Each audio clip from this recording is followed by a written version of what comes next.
3 ไป let's go go away fuck off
เดี๋ยวไปบนสะพานก่อนมันตรงนี้ผ่านหลายจุดลำบากหลายเลยโอ้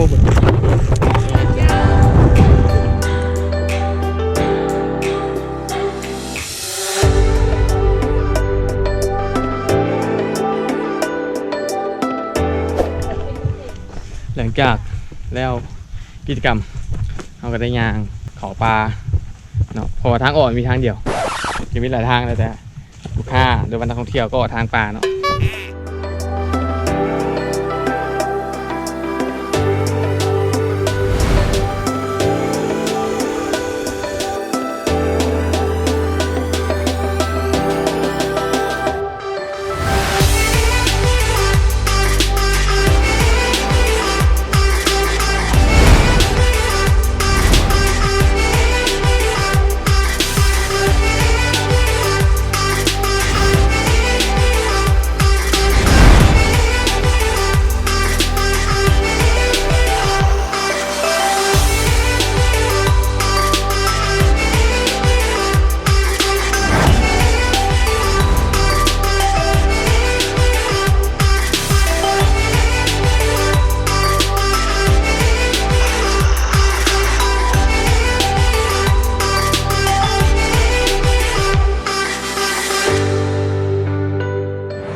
วันนี้ก็เป็นมื้อที่2ของ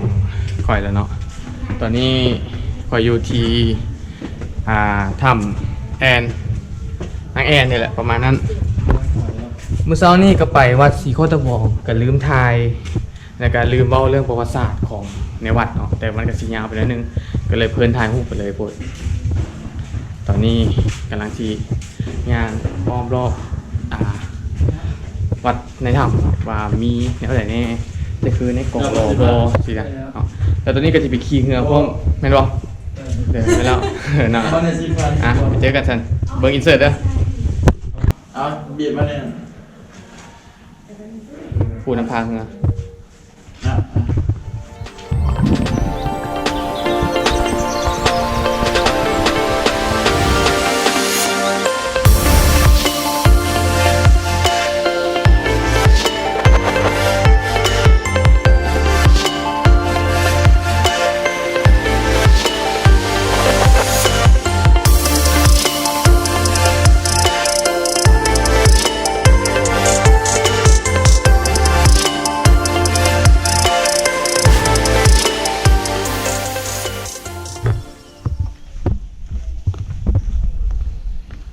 อ้เป้